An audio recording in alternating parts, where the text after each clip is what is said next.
नमस्कार, मी प्रदीप मोरबे। आज आपल्यासोबत भाजपचे वजनदार नेते तथा माजी मंत्री आमदार संभाजीराव पाटील निलंगेकर आहेत। भाजप पक्षश्रेष्ठीने नुकताच आमदार संभाजीराव पाटील निलंगेकर यांची लातूर लोकसभा निवडणुकीच्या संयोजकपदी निवड केली आहे। याच पार्श्वभूमीवर आज आपण भैयाशी संवाद साधून नेमक्या त्यांच्या ज्या काही भावना आहेत त्या भावना जाणून घेण्याचा आपण प्रयत्न करतो। भैया नमस्कार। नमस्कार भैया, सर्वप्रथम आपलं खूप खूप अभिनंदन। भारतीय जनता पार्टीची काही पक्षश्रेष्ठी आहे त्यांनी तुमच्यावरती लातूर लोकसभा निवडणुकीसाठी संयोजक म्हणून आपल्यावरती धुरा सोपवलेली आहे, त्याबद्दल तुमचं अगोदर अभिनंदन। धन्यवाद। तर भैया, नेमकी काय प्रतिक्रिया आहे? पक्षश्रेष्ठीने आपल्यावरती हा जो काही विश्वास व्यक्त केलेला आहे त्याबद्दल नेमकं तुमची काय प्रतिक्रिया? नाही, मला असं वाटतंय की म्हणजे मला ज्यावेळेस पक्षाने ही जबाबदारी दिली माझ्यासाठी फार तो आनंदाचा क्षण आहे। कारण देशाचे पंतप्रधान माननीय नरेंद्र मोदी साहेब यांना तिसऱ्यांदा पंतप्रधान करत असताना त्याच्यामध्ये जो एक खारीचा वाटा, एक कार्यकर्ता म्हणून आपल्यावर दिलेली जबाबदारी आहे। मला वाटतं की एकीकडे जसं गेल्या वेळेस मी आमच्या खासदार सुधाकर शिंगारे साहेब यांना सतत म्हणत असतो की मला आपला हेवा वाटतो। तरी म्हणतात का हेवा वाटतो? म्हटलं माझ्या मनामध्ये खासदार म्हणून 370 वर मतदान करण्याचा जो तुम्हाला जी संधी मिळाली ते मला वाटत होतं की माझ्यासारख्याला आपल्याला ती संधी मिळाली तर आपले आयुष्य एक चांगला मोठं हे असेल। तसं मोदी साहेबांच्या सोबत काम करण्याची संधी त्यांना मिळते आणि त्यांना ती संधी मिळत असताना इथून एक आपला माणूस आपल्याला केंद्रामध्ये त्यांच्या सोबतीला पाठवायचा आहे, त्याची जबाबदारी आपल्याकडे मिळाली, या गोष्टीचा निश्चितपणे मला अभिमान आहे। भैया, विद्यमान खासदार सुधाकर संगारे यांना तिकीट मिळणार नाही अशी मतदारसंघामध्ये चर्चा होती, परंतु पक्षश्रेष्ठीने त्यांना फेर तिकीट दिलेलं आहे आणि त्यांना तिकीट मिळाल्यानंतर आपण नाराज होतात अशी भारतीय जनता पार्टीच्या गोटामध्ये चर्चा होती। यामध्ये कितपत तथ्य, काय सांगाल तुम्ही आम्हाला? नाही, बऱ्याचदा काय होतंय की विरोधकांकडे ज्यावेळेस मुद्दे नसतात तर ते असे नवे नवे काहीतरी मुद्दे काढत असतात। या सर्व प्रक्रियेमध्ये भारतीय जनता पार्टीमध्ये फेर पद्धतीने त्या ठिकाणी लोकांचं मत घेतलं जात आहे आणि भारतीय जनता पार्टीमध्ये उमेदवार पुन्हा एका व्यक्तीचा किंवा कुणाचा नसतोय। हा उमेदवार ठरत असताना खऱ्या अर्थाने लोकशाही पद्धतीने त्या ठिकाणी ठरवलं जाते। अनेक गोष्टीचे पॅरामीटर्स असतात ते ठरवले जातात आणि आज त्या निवडणुकीचा प्रमुख म्हणून मी काम करतोय। म्हणजे एवढी मोठी जबाबदारी, म्हणजे एकीकडे असं म्हणत असताना माझ्याकडेच ती जबाबदारी कसं काय? त्यामुळं सर्वांच्या संमतीने हे उमेदवार त्या ठिकाणी निश्चित केला जातो। प्रत्येकाला विचारल्यानंतर कुणाची एखादा विषय असतो, कुणाचा दुसरा विषय असतो, पण उमेदवार निश्चित झाल्यानंतर आज तुम्ही भारतीय जनता पार्टीतल्या कोणत्याही कार्यकर्त्याला विचारलं की तुमचा उमेदवार कोण आहे तर त्याचं उत्तर एकच असणार, कमळ आमचा उमेदवार आहेत, मोदीजी आमचे उमेदवार आहेत आणि आम्ही त्यांना मतदान करणार आहे। देशाच्या पंतप्रधान मोदीजींना परत तिसऱ्यांदा बसवणं ही आमच्या सर्वांची जबाबदारी आहे। आता आपण जर बघितलं मागील निवडणुकीच्या बाबतीमध्ये की विद्यमान जे काही खासदार आहेत त्यांचं तिकीट आणण्यापासून त्यांना निवडून आणण्यामध्ये संभाजीराव पाटील निलंगेकरचा फार महत्वाचा अशा प्रकारचा रोल होता, परंतु आता यावेळेची जी काही तिकिटाची जी काही प्रक्रिया आहे त्या प्रक्रियेमध्ये आपण सक्रिय नव्हता असं पण बोललं जाते। मी आपल्याला आवर्जून सांगतो, ज्या दिवशी इथं उमेदवारांसाठीच्या मुलाखती घेण्यात येत होत्या त्या दिवशी भारतीय जनता पार्टीने 29 तारखेला महाराष्ट्रातील सर्व लोकसभेमध्ये जिथं भारतीय जनता पार्टी लढते तिथं उमेदवारांच्या मुलाखती ठेवल्या होत्या। मी भारतीय जनता पार्टीचा पदाधिकारी म्हणून माझ्या स्वतःकडे एक जिल्हा अकोला जिल्ह्याचा मी तिथला प्रभारी म्हणून मला तिथं पाठवण्यात आलं होतं, तिथल्या मुलाखती मी स्वतः घेतल्या। म्हणजे इथं मी नव्हतो ह्याचा अर्थ असा नाही, एकाच दिवशी माझ्याकडे स्वतः एक प्रभारी म्हणून जबाबदारी होती। त्यामुळं ही कुठंतरी एक चर्चा करायचं, कुणीतरी चुकीच्या माध्यमातून जायचं असं काही नाही। आमच्यासाठी कोणत्याही प्रकारचं मतभेद हे भारतीय जनता पार्टीमध्ये कधीच नसतंय। उमेदवार निश्चित झाल्यानंतर, उमेदवार निश्चित होऊपर्यंत प्रत्येक जण मागायचा ज्याचा त्याचा अधिकार आहे, त्याच्यामुळं उमेदवार निश्चित झाल्यानंतर त्याला निवडून आणणं ही आमची जबाबदारी आहे। आज मी त्या निवडणुकीचा प्रमुख आहे आणि गेल्या वेळेस पण जर आपण म्हटलं तेही कुणा माझ्या एकट्या व्यक्तीमुळे कुणाची निवड झालेली नसते, ती सार्वजनिक सर्वजण मिळून तिथं एकत्रित त्याच्यामध्ये प्रक्रिया असते, त्या प्रक्रियेतून उमेदवार निवडला जातो। त्यामुळे निश्चितपणे असं कोणतीही गोष्ट नाहीये। त्याचा प्रमुख म्हणून, निवडणुकीचे इन्चार्ज म्हणून मागच्या वेळेस पण आपण होतो, यावेळेस आपल्याकडे पक्षाने एक मोठी जबाबदारी दिली आहे। बरोबर बरोबर। भैया, लातूर लोकसभेची जी काही निवडणूक आहे प्रचाराला वेग घेत असताना काँग्रेसचे ज्येष्ठ नेते तथा माजी गृहमंत्री शिवराज पाटील चाकूरकर यांच्या स्नुषा डॉक्टर अर्चनाताई पाटील चाकूरकर आणि त्याचबरोबर त्याच्या अगोदर माजी जे काही मंत्री आहेत बसवराज पाटील मुरुमकर यांनी काँग्रेसला सोडचिठ्ठी देऊन भारतीय जनता पार्टीमध्ये त्यांनी प्रवेश केलेला आहे. तर यामुळे नेमकं काय राजकीय चित्र राहील किंवा समीकरण काय बदलेल असं तुम्हाला वाटतं यांच्या या प्रवेशामुळे? नाही, निश्चितपणे माननीय बसवराज पाटील साहेब यांची मोठी ताकद आहे. अनेक वर्ष ते राजकीय सामाजिक जीवनामध्ये त्यांनी काम केलेले आहेत आणि त्यांच्यामुळं एक मोठी ऊर्जा आहे भारतीय जनता पार्टीच्या कार्यकर्त्यांमध्ये आणि सर्वांमध्ये ताकद आमच्याकडे एक अधिकची ताकद आलेली आहे. आणि आज जर आपण पाहिलं लातूर जिल्ह्यात नव्हे आणि राज्यातही नव्हे तर देशामध्ये एका तत्वाशी राहणाऱ्या व्यक्तिमत्व म्हणून आपण माननीय चाकूरकर साहेब यांच्याकडे पाहत असतो आणि त्यांचा आशीर्वाद असणारे त्यांच्या कुटुंबातील सदस्य आणि त्यांच्या सून असणाऱ्या डॉक्टर अर्चनाताई पाटील यांचा प्रवेश झालेला आहे. त्यांचं सामाजिक जीवनामध्ये असलेलं कॉन्ट्रीब्युशन एक फार मोठ्या प्रमाणात आहे आणि निश्चितपणे ह्या घराण्याला एक वलय ज्यांनी देशभराच्या राजकारणामध्ये त्यांनी काम केलेले आहे. चाकूरकर साहेबांसोबत एक सावली म्हणून त्यांनी अनेक वर्ष त्यांच्या सोबत काम केलेलं आहे. त्यांचा प्रवेश झाल्यानंतर निश्चितपणे त्यांचा आशीर्वाद आपल्या त्यांचा जो कुटुंबाचा आशीर्वाद आहे हा निश्चितपणे भारतीय जनता पार्टी सोबत येणार आहे आणि त्याचा निश्चित आम्हाला आगामी काळामध्ये मोठा फायदा आणि पुढे जाण्यात चांगलीच ऊर्जा आम्हाला सगळ्यांना मिळेल. भैया, हा जो काही पक्षप्रवेश झालेला आहे या पक्षप्रवेशाच्या पार्श्वभूमीवर सध्या असं पण बोललं जात आहे की राजकीय क्षेत्रामध्ये की आगामी जी काही विधानसभा निवडणूक आहे त्या आगामी विधानसभा निवडणुकीच्या बाबतीमध्ये लातूर शहर मतदारसंघातून विद्यमान आमदार अमित देशमुख यांच्या विरोधामध्ये भारतीय जनता पार्टीकडून डॉक्टर अर्चनाताई पाटील चाकूरकर यांना उतरवलं जाईल. काय वाटतं तुम्हाला, ही शक्यता कितपत? भारतीय जनता पार्टीमध्ये माननीय देवेंद्रजींनी कालच सांगितलं की त्यांनी कोणतंही आट न ठेवता भारतीय जनता पार्टीमध्ये आलेले आहेत. भारतीय जनता पार्टीमध्ये उमेदवार निश्चित करण्याची एक प्रक्रिया असते. आपणही मागच्या अनेक वर्षापासून पाहतात की इथून कार्यकर्त्यांमधून जे नाव जातं त्या नावाला जी मान्यता प्रदेश देतो ते प्रदेशाकडनं ते नाव केंद्राकडे पाठवलं जाते. केंद्रामध्ये त्या नावाबद्दलचं एक विश्लेषण आणि अभ्यासही केला जातो, एक सर्वेही त्या नावांवर केला जातो आणि त्याच्यानंतर ते नाव निश्चित केलं जातं. त्यामुळे ही भारतीय जनता पार्टीची एक प्रक्रिया आहे आणि त्याच्यामुळे कोणतं नाव येणार हे स्वतः देवेंद्रजींनी सांगितलं की आज मी कोणतंच नाव हे असं झालेलं नाही आणि कोणती गोष्टीची मागणी त्यांनी केलेली नाही.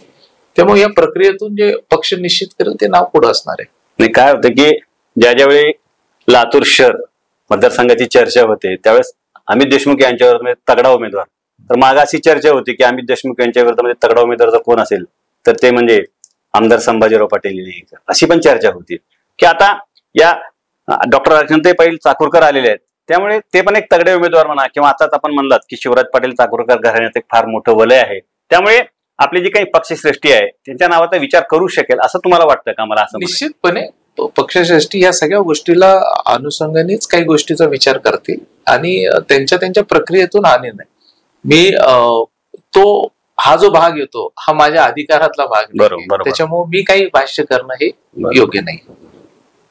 मागची निवडणूक आणि आजची निवडणूक जर आपण बघितलं तर या 5 वर्षामध्ये आज भारतीय जनता पार्टीमध्ये टोकाची गटबाजी म्हणा किंवा धुसफूस म्हणा आपल्याला पाहायला मिळते आणि ही धुसफूस अंतर्गत म्हणा किंवा टोकाची गटबाजी म्हणा याचा फटका भारतीय जनता पार्टीला बसू शकतो का? काय वाटतं तुम्हाला? नाही, अशा प्रकारे कोणतीही गटबाजी नाहीये आमच्या याच्यामध्ये. बघा, कुटुंब मोठं झाल्यानंतर निश्चितपणे त्याच्यामध्ये कधी कधी एखाद्या विषयाच्या अनुषंगाने विचार वेगळे राहू शकतात, पण आम्ही सर्वजण एखाद्या विषयाला घेऊन विचार एखाद्या वेगळे राहणं म्हणजे याच्यामध्ये काय कोणती गटबाजी राहत नाही. पण परिवार आहे, भारतीय जनता पार्टी हा मोदी का परिवार असं म्हणून आम्ही संबोधित केलं जातो आणि ह्या परिवाराला एकत्रित ठेवण्याचं काम आम्ही ज्या छत्रछायाखाली करतो भारतीय जनता पार्टीच्या, आम्हाला शेवटी सर्वांचं ध्येय एकच असतंय की आम्हाला आमची जी आयडिओलॉजी आमचे जे विचार आहेत भारतीय जनता पार्टीचे लोकांपर्यंत घेऊन जाणं आणि आज आम्ही सर्वजण एकत्रित एकाच ध्येयाने आम्ही पुढे एकत्रित काम करतोय ते म्हणजे देशाचे पंतप्रधान आम्हाला परत एकदा माननीय नरेंद्र मोदी साहेब यांना पाहिजे. त्याच्यामुळे आमचे सर्वांचे विचार सर्व गोष्टी व्यक्ती विचारापेक्षा इथं आमच्यासाठी देश प्रथम आहे आणि त्याच्यासाठी देशासाठी आम्ही हे नेतृत्व सर्वांनी ठरवलेलं आहे. या लोकसभा निवडणुकीमध्ये काँग्रेसने की डॉक्टर काळगे यांच्या रूपाने एक जनतेचे उमेदवार दिलेला आहे. त्यामुळे डॉक्टर काळगे यांची उमेदवारी आपले जे काही उमेदवार आहेत त्यांच्यासमोर तगडे आव्हान उभे केलं असं आपल्याला वाटतं का? मला आपल्याला परत एकदा आवर्जून सांगायचंय की भारतीय जनता पार्टी ही ग्रासरूटची पार्टी आहे. भारतीय जनता पार्टी उमेदवार निश्चित करत असताना जो तळागाळामधील शेवटच्या माणसापर्यंत जो पोहोचलेला आहे अशाच माणसाची उमेदवारी निश्चित करत आहे. आज जर आपण पाहिलं की आमचा उमेदवार लोकांपर्यंत पोहोचलेला उमेदवार आहे. सर्वसामान्य लोकांपर्यंत वेगवेगळ्या माध्यमातून तो पोहोचलेला आहे. कोविडच्या काळामध्ये आपण विसरून जातो, कोविडच्या काळामध्ये जो बाहेर स्वतःहून अनेक ठिकाणी लोकांना मोठ्या प्रमाणामध्ये सहकार्य केलं, अडचणीच्या काळामध्ये जो धावून आलेला आहे, त्याच्यापैकी आमचा उमेदवार आहे. त्याच्यामुळं आज काँग्रेस पक्षाला त्यांच्या समोर पर्याय नव्हता. त्याच्यामुळे मला असं वाटतं की त्यांचा तो निर्णय, त्याच्यामुळे तो उमेदवार काय नाही ते त्यांच्या उमेदवाराबद्दल मी बोलण्यापेक्षा आमचा उमेदवार व्यवस्थित चांगला आहे, लोकांमधला आहे, कार्यकर्ता आहे, समाजाची तळागाळातल्या माणसाची जाण ठेवणार आहे. आणि मला आपल्याला सांगतो, जो कष्ट करणारा माणूस आहे, कष्ट करणाऱ्या माणसाला या ठिकाणी पक्षाने संधी दिलेली आहे. आणि ह्या सर्व गोष्टीच्या पुढे जाऊन भारतीय जनता पार्टीचं स्वतःच एक केडर आहे, एक विचार आहे आणि ह्या विचाराचं एक महत्व आहे. भया, लोकसभेची जी काही निवडणूक आहे, या लोकसभेच्या निवडणुकीमध्ये देशमुख म्हणा किंवा निलंगेकर म्हणा यांची जी काही भूमिका आहे फारच महत्वाची असते असं म्हणतात. मला पण नेमकं उत्सुकता लागली की नेमकी देशमुखांची काय भूमिका असते किंवा निलंगेकरांची काय भूमिका नेमकी असते तरी काय तुमची भूमिका एवढी की सगळेजण म्हणतात की निवडणुकीमध्ये देशमुखांची भूमिका आणि निलंगेकरची भूमिका फार महत्वाची असते, ते पारडं बदलू शकतात वगैरे वगैरे. नेमकं असं काय असतं नेमकं? नाही, कसं आहे, क्रिकेट मॅच मध्ये कल कुणाच्या बाजूने आहे असं एक महत्वाचं असतं. तर दोन टीम असतात. मी कोणतीही निवडणूक कधी सोपी आहे असं कधी म्हणत नाही. प्रत्येक एक आव्हान असते, त्याला आव्हान समजूनच आपण त्या ठिकाणी लढत असतो. पण कधी कधी पिच कुणाच्या फेवर मध्ये असते, ते म्हणतात बॉलिंग साईडच्या फेवर मध्ये आहे का बॅटिंग साईडच्या फेवर मध्ये आहे. पण ह्या निवडणुकीचं जे पिच आहे आणि हे निवडणुकीचं वातावरण आहे हे 100% आमच्या फेवर मध्ये आहे. आता तुम्ही म्हणताल की मला माहित होतं की तुम्ही म्हणणार आहेत की का. बरोबर. देश पातळीवर जर आपण पाहिलं की दोन नेतृत्व आहेत, एक माननीय मोदी साहेब आणि त्यांच्या विरोधामध्ये इतर सर्व मंडळी. तर आपण कुणालाही जरी विचारलं तर ते म्हणतील की मोदी साहेबांचं नेतृत्व स्वीकारतात. त्याच्यामुळे तिथं राष्ट्रीय नॅशनल लेवलवर लिडरशिप आमच्या बाजूने आहे, लोकांचा विश्वास आमच्या बाजूने, आमचं मागचे 10 वर्षातले कामं आमच्या बाजूने आहे. आणि जसा जशा निवडणुका खाली येतील तसं जिल्ह्याच्या ठिकाणी पिच, आता जसं तुम्ही म्हटलं देशमुख आणि निलंगेकर असं जर कम्पेअर जर करत असेल तर सध्याचं हे पिच लातूर जिल्ह्यातलं हे आमच्या बाजूने फेवर आहे. तुमचा प्रश्न असेल कसं आणि का. बरोबर. निवडणुका उन्हाळ्यात आहेत, 45 डिग्री मध्ये आहेत, त्याच्यामुळे आमच्या फेवर मध्ये आहेत. मला वाटतं की ह्याच्यापेक्षा अजून काय असेल. बरोबर. म्हणजे 45 डिग्री मध्ये आम्हीच बॅटिंग करू शकतो. बरोबर. 45 डिग्री मध्ये आम्हीच प्रचार करू शकतो. हा तिथं थोडा प्रॉब्लेम आहे. त्याच्यामुळे पिच आमच्या बाजूने. भाई, आता या निवडणुकीतील जे काही प्रचाराचे जे काही मुद्दे आहेत त्याबद्दल नेमकं तुम्ही काय सांगाल? नेमकं कोणते मुद्दे घेऊन आपण मतदारसंघामध्ये आता अत्यंत महत्वाची जबाबदारी तुमच्यावरती आलेली आहे, तर कोणते मुद्दे प्रकर्षाने तुम्ही मांडणार जनतेसमोर? काय सांगाल? सर्वात पहिलं, लातूरसाठी माननीय मोदी साहेबांच्या नेतृत्वामध्ये रेल्वे मिळाली, रेल्वे कोच कारखाना मिळाला. काँग्रेसवाले म्हणतात एकाच गोष्टीचं 4दा उद्घाटन, त्यांना माहित नाही ते काय भूमिपूजन. त्यांच्या भाषणामध्ये उल्लेख करतात एकाच गोष्टीचं 4दा भूमिपूजन. भूमिपूजन 18 मध्ये झालं होतं, आता जे झाले उद्घाटन झालेलं आहे. कारखाना चालू झाला, त्याचं सॅम्पल कोच बाहेर पडलेलं आहे. त्याच्यानंतर हे आमचा सर्वात पहिला मुद्दा की देशातला पहिला मेट्रो कोचचा कारखाना इथं लातूरला दिला. अनेक अशा गोष्टी आहेत, म्हणजे आम्हाला मुद्दे कमी आहेत. म्हणजे तुम्ही जर पाहिलात की ज्या पद्धतीने पहिला विषय म्हणजे शौचालयाचा विषय घेतला, हर घर नल से जल, म्हणजे प्रत्येक घराला नळाने पाणी देणं असेल. कोविडच्या काळामध्ये जे मोदी साहेबांनी ज्या पद्धतीने आज आपल्या देशाला सांभाळण्याने वॅक्सिनेशनचं जे काम केलं ह्याच 5 वर्षामध्ये झालेलं आहे. की म्हणजे अडचणीच्या काळामध्ये ज्या पद्धतीने सरकार आपल्या लोकांच्या, आज जर आपण जागतिक लेवलला पाहिलं तर अनेक देश मोडकळीस निघालेले. आज त्यांच्या आर्थिक धोरणामुळे आज ते मोडकळीस निघाले. आज आपला देश टिकून आहे. आज इंटरनॅशनल लेवलला आपल्या देशाचा सन्मान, स्वाभिमान मोदी साहेबांनी त्या ठिकाणी केलेला आहे. आज जर आपण पाहिलं की मागच्या 10 वर्षापूर्वीची परिस्थिती पाहिली, देशातले 60 कोटी जनता हे आपल्या देशाच्या अर्थव्यवस्थेशी कधीच निगडीत नव्हते, त्याच्यापासून ते लांब होते. 60 कोटी जनतेला देशाच्या अर्थव्यवस्थेशी जोडले, त्यांचे खाते काढले, त्यांचा थेट पैसा सरकारचा त्यांच्या खात्यापर्यंत पोहोचत गेला. अनेक योजना त्यांच्यापर्यंत देण्याचं काम. आणि कोविडच्या काळामध्ये प्रत्येक माणूस टिकला पाहिजे, जगला पाहिजे, त्याच्यासाठीचं ज्या पद्धतीचं रेशन असेल शेवटच्या माणसापर्यंत देण्याचं काम केलं. हे अनेक अशा गोष्टी आहेत की ज्याच्या माध्यमातून देशाला भारताला ज्या पद्धतीने पुढे घेऊन जाण्याचं काम मोदी साहेबांनी केलं. मला असं वाटतंय की मागच्या ह्या पूर्वीच्या म्हणजे 10 वर्षाच्या पूर्वीच्या 60 वर्षामध्ये कधीही झालं नाही. ती भूमिका या सरकारने केलेली. आज आपल्या देशामध्ये मी त्याच्या पुढे जाऊन सांगतो, निवडणूक तुमची आणि आमची नाहीये. मी मतदान का करणार आहे, मला विचारलं की तुम्ही मतदान का करणार आहात मोदी साहेबांना. मी मतदान एवढ्यासाठी करणार आहे की ह्या देशामध्ये माझी पुढची पिढी सुरक्षित राहू शकणार आहे. बरोबर. आम्हाला माझ्यासाठी म्हणून कोणी मतदान करत नाही. आम्ही जे कष्ट करतो, तुम्ही जे कष्ट करता, तुम्ही स्वतःसाठी कष्ट करत नाही. तुम्ही कष्ट करतात तुमच्या लेकरा बाळांसाठी कष्ट करतात. तुमच्या माध्यमातून मला तेच आव्हान करायचंय की तुमचे लेकरा बाळांची सुरक्षता कोण व्यक्ती देऊ शकतोय त्याला तुम्ही मतदान करा. आणि आज तुम्ही देशामध्ये कुणाला जरी विचारलं तर एकच नाव येईल की पुढच्या पिढीची सुरक्षता जर कुणाच्या हातामध्ये असेल आणि त्यांना सुरक्षित जीवन जर कोण देऊ शकत असेल तर ते म्हणजे माननीय नरेंद्र मोदी साहेब. म्हणजे लातूरकरांचा जो काही जिव्हाळ्याचा जो काही विषय म्हणा किंवा प्रश्न आहे तो म्हणजे पाणी प्रश्न आहे. आणि याच पाणी प्रश्नाच्या संदर्भात आपण म्हणा किंवा विद्यमान जे काही खासदार आहेत की उजनीचं जे काही पाणी आहे आणू अशा प्रकारचं आपण आश्वासन दिलं होतं, परंतु अद्याप त्या आश्वासनाची पूर्तता झाली नाही. तर याबद्दल तुम्ही आम्हाला काय सांगाल? मला आपल्याला आवर्जून सांगायचं आहे, आजही इथं मी आपल्या समोर संयोजक म्हणून, प्रमुख म्हणून निवडणुकीचा बसल्यानंतर मला पक्षश्रेष्ठींनी ज्यावेळेस बोलवलं, विचारलं की काय मुद्दे आहेत, म्हणलं मला जबाबदारी देत असताना मी तिथं पाणी हा विषय म्हणून बोलणार आहे, जिल्हा म्हणून पाणी. आणि आज केंद्रामध्ये आपलं सरकार आहे, राज्यामध्ये आपलं सरकार आहे. 19च्या कॅबिनेटमध्ये, शेवटच्या कॅबिनेटमध्ये लातूर जिल्ह्याला, मराठवाड्याला वॉटर ग्रीड साठी मान्यता माननीय देवेंद्र फडणवीस साहेबांनी दिली. 19 नंतर सरकार जे बदललं, माननीय उद्धव ठाकरे साहेबांनी मराठवाड्याच्या ह्या पाण्याच्या प्रस्तावाला त्यांनी आपली फाईल उचलली आणि बाजूला ठेवली. एक थेंब पाणी आपल्याला मिळू दिलं नाही.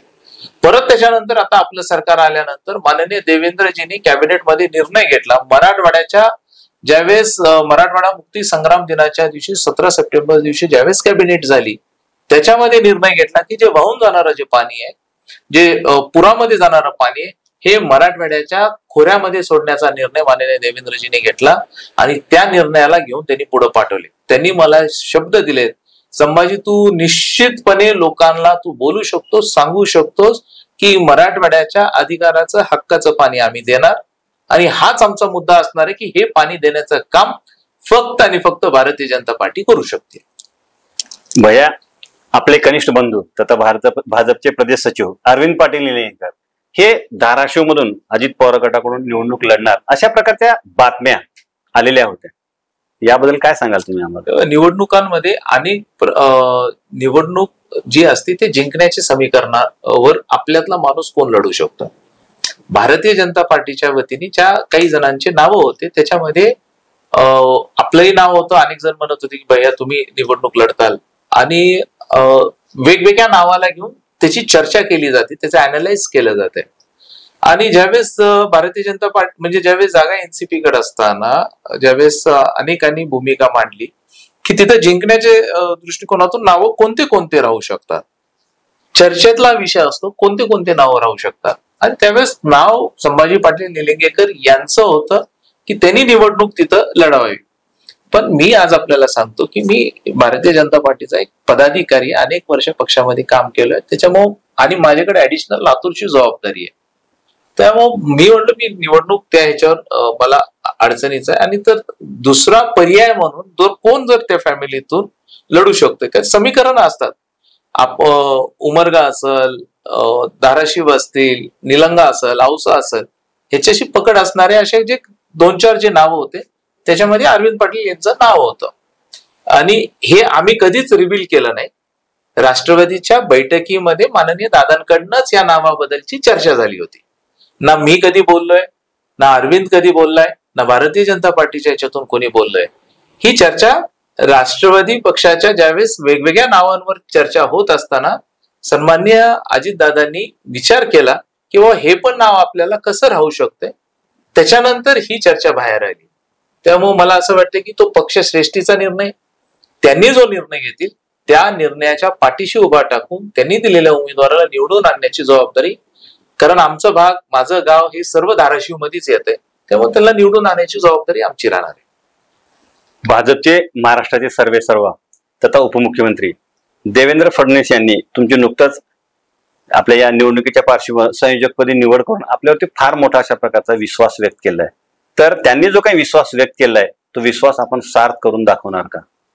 मी आपल्याला आवर्जून सांगतो की माझ्यासाठी देशाचे पंतप्रधान माननीय नरेंद्र मोदी साहेब यांच्या पंतप्रधान पदावर ज्यावेळेस ते तिसऱ्यांदा बसणार आहेत, त्याच्यामध्ये खालचा एक कार्यकर्ता म्हणून जी जबाबदारी दिली माझ्यासाठी अभिमानाची गोष्ट आहे.